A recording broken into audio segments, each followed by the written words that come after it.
Warahmatullahi wabarakatuh. Bismillahirrahmanirrahim. Alhamdulillahirrabbilalamin. Sahabat-sahabat semuanya, di Ramadan kali ini saya akan menerangkan beberapa kajian-kajian tentang puasa Ramadan. Yang pertama yakni kita akan membahas tentang tujuan puasa Ramadan. Yang pertama adalah tujuan dari puasa itu menyucikan jiwa dan raga. Menyucikan jiwa ini ya sebagaimana keterangan di dalam Al-Quran maupun hadis bahwa orang yang berpuasa ini akan diampuni oleh Allah dosa-dosanya. Karenanya amal-amalnya ini diberikan oleh Allah berlipat-lipat pahalanya. Karenanya banyak orang yang berpuasa ini kemudian berlomba-lomba melakukan kebaikan-kebaikan dan mengurangi perbuatan dosa atau perbuatan kemaksiatan. Orang yang berpuasa kemudian jiwanya itu menjadi sehat dan raganya dalam konteks ini sumutasihu sumutasihu, berpuasalah maka engkau akan sehat. Ini cocok dengan keterangan di dalam ahli-ahli kesehatan bahwa orang yang berpuasa itu metabolismenya itu akan normal. Biasanya dia makan tidak teratur, ya pagi sarapan, nanti jam 9 jajan, jam 10 makan, jam 12 makan, pulang dari kerja atau pulang dari sekolah makan lagi, malam masih kenyang lagi, masih makan lagi nasi goreng misalnya. Di situ tidak ada keteraturan seseorang itu mengkonsumsi makanan. Tetapi dengan berpuasa, maka usus-usus kita itu istirahat dan kita teratur, sahur, kemudian berbuka. Dan ini keteraturan-keteraturan ini membuat metabolisme yang ada di dalam tubuh itu menjadi sehat. Dan ketika metabolisme itu teratur kemudian sehat, maka itu mempengaruhi seluruh tubuh kita. Makanya coba saja ya sebelum puasa begini kemudian dicek asam uratnya, kemudian cek semuanya lah, kolesterolnya atau yang lainnya coba dicek. Terus kemudian ketika berpuasa beberapa hari, cek bagaimana kondisi kesehatan kita. Tetapi tentu dengan catatan bahwa dalam pelaksanaan puasa itu konsumsinya itu normal-normal saja, tidak sampai kemudian melakukan balas dendam. Misalnya pada saat berbuat puasa itu makannya banyak, es masuk, lodeh masuk, gorengan masuk, semuanya masuk sebagai sebuah aksi balas dendam. Sampai mau tidur makan lagi misalnya. Terus sahurnya makan, habis subuhnya tidur, ndak pernah melakukan gerak tubuh. Maka ya hasil dari sehat raganya itu ya tidak tidak apa namanya berfungsi dengan baik. Oleh karenanya berpuasa dengan proses yang benar itu yang akan menjadikan puasa kita itu sehat jiwa dan raga. Dan di dalam puasa kita ini eh, dengan berpuasa kita itu bisa menahan hawa nafsu. Kenapa? Karena kita puasa. Kita tidak boleh ini, tidak boleh ini, tidak boleh ini. Maka pada saat itu kita tertahan untuk melampiaskan nafsunya. Nafsu makan, nafsu apa dan sebagainya.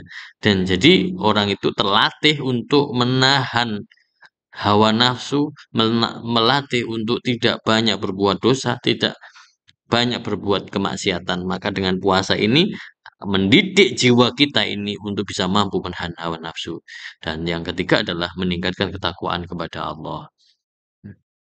Ya ayyuhalladzina amanu kutiba alaikumusiyam kama kutiba alal ladzina min qablikum la'allakum tattaquna, sebagaimana surat Al-Baqarah ayat 183 ini yang sangat terkenal pada saat bulan Ramadan ini tujuan dari puasa itu adalah meningkatkan ketakwaan kepada Allah.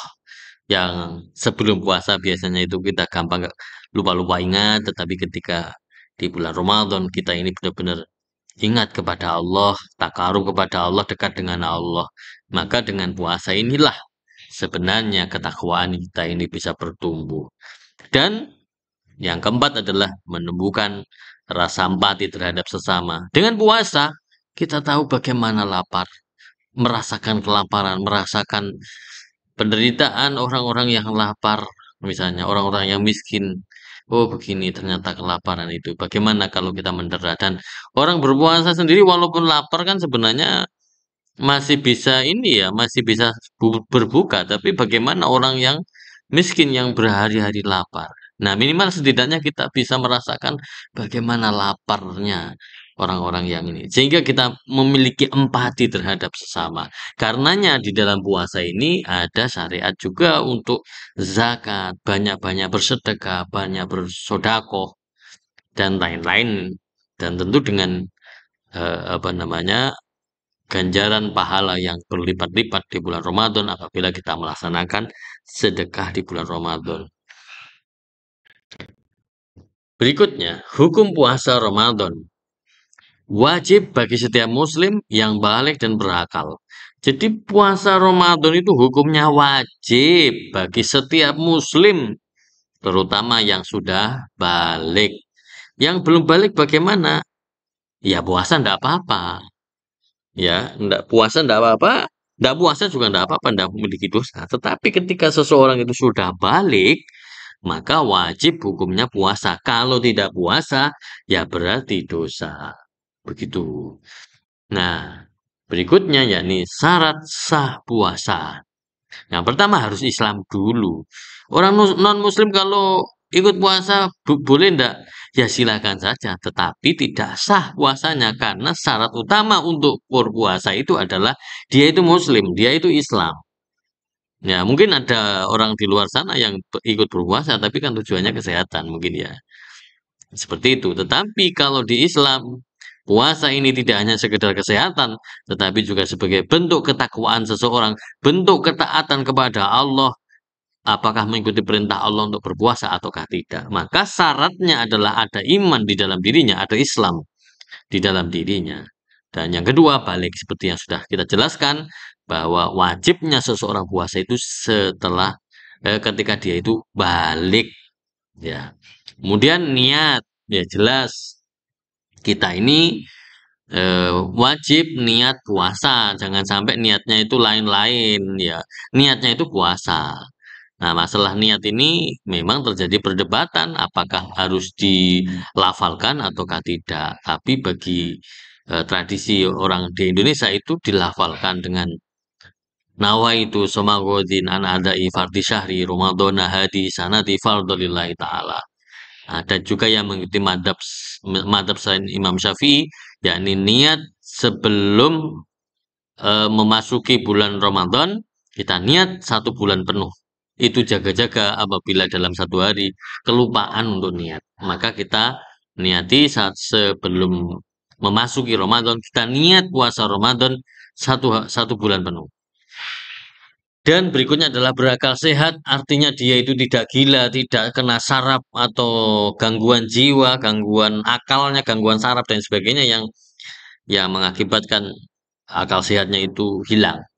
Nah, makanya syarat ini penting sekali. Jadi orang gila itu ya tidak wajib, ya. Tapi orang yang berakal sehat itu berarti orang yang puasa. Jadi orang yang berpuasa itu berakal sehat, gitu ya. Oke, berikutnya yakni tentang pelaksanaan puasa Ramadan. Dimulai pada bulan Ramadan, jelas ini ya.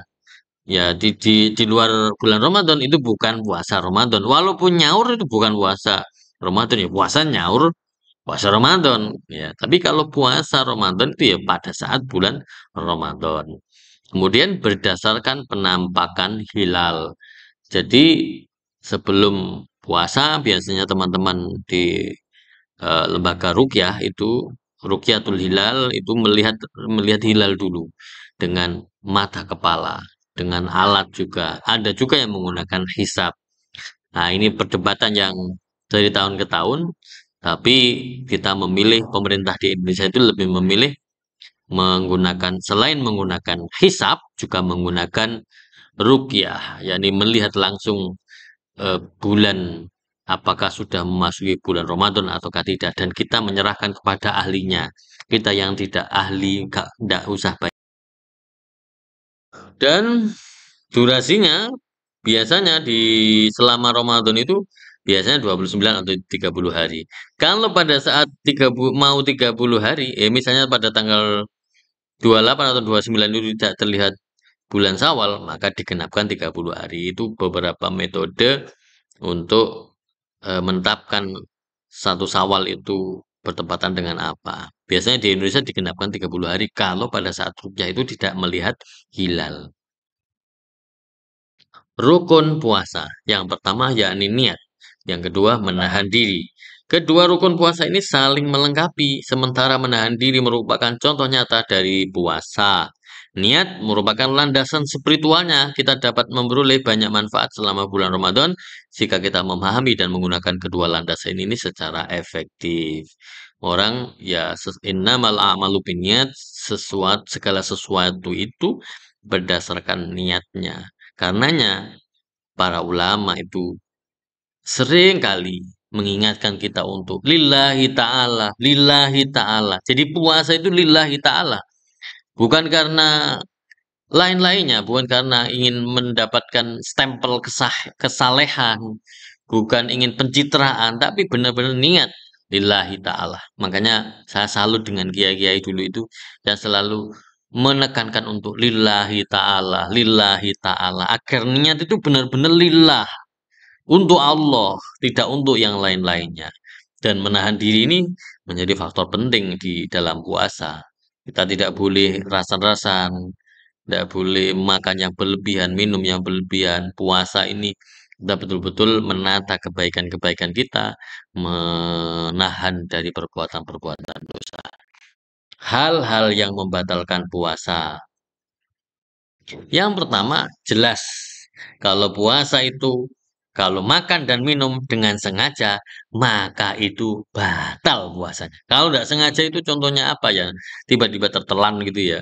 Ya, atau lupa, maka puasa itu menjadi batal apabila makan dan minum itu dengan menyengaja. Ya, mokel berjamaah begitu ya. Yang kedua, muntah dengan sengaja. Tiga, berhubungan suami istri. Dan yang keempat adalah haid dan nifas. Jadi kalau berhubungan suami istri ya batal, Rek.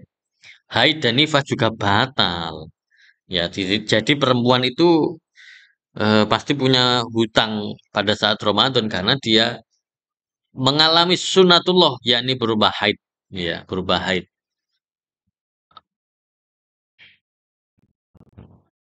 Manfaat puasa Ramadan yang sudah kita terangkan tadi yakni satu, kesehatan fisik, kesehatan mental, dan peningkatan keimanan. Hikmah puasa Ramadan, satu, menumbuhkan rasa syukur, mengajarkan disiplin diri, dan meningkatkan kepedulian sosial.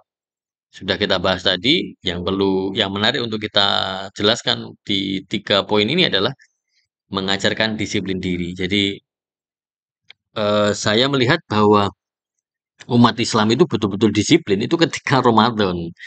Jadi sholatnya juga banyak yang berjamaah, kemudian sahurnya itu bareng bersama tanpa ada khilafiyah ya. Terus kemudian pada saat berbuka pun tanpa madhab ini dan madhab itu ya, pada saat azan itu semuanya itu berbuka ya, semuanya berbuka. Dan menurut saya inilah keindahan di dalam berjamaah, kita berdisiplin bersama-sama dan kita lihat betul di bulan Ramadan ini umat Islam betul-betul disiplin semuanya. Cara mempersiapkan diri untuk puasa. Satu, menambah ilmu tentang puasa. Jadi, kalau ingin puasa kita itu berkualitas, kita banyak-banyak mencari ilmu tentang fikih-fikih puasa itu seperti apa. Kemudian memperbanyak ibadah sunnah. Kita perbanyak ya, tidak hanya sekedar wajib ya. Mungkin sholat sunnahnya kita tambahi, wiritannya ditambahi, baca Al-Qur'annya ditambahi. Karena semuanya memiliki konsekuensi pahala yang berlipat-lipat. Dan menjaga kesehatan fisik. Jadi sebelum puasa begini, jagalah fisik kita agar tidak sakit sehingga puasa kemudian terganggu. Kita gunakan untuk tubuh kita ini betul-betul kita persiapkan untuk puasa. Dan eman-eman kalau Ramadan ini kemudian kita tidak puasa, padahal pahala Allah itu dilipat gandakan. Gitu. Kesimpulannya, puasa Ramadan memiliki banyak keutamaan dan hikmah serta merupakan ibadah yang sangat agung. Marilah kita semua memanfaatkan Ramadan untuk memperdalam ketakwaan kepada Allah Subhanahu wa taala. Sekian, terima kasih. Mudah-mudahan bermanfaat. Kita akan melanjutkan kajian-kajian berikutnya. Sekian, wallahu muwaffiq ila aqwamit thoriq. Assalamualaikum warahmatullahi wabarakatuh.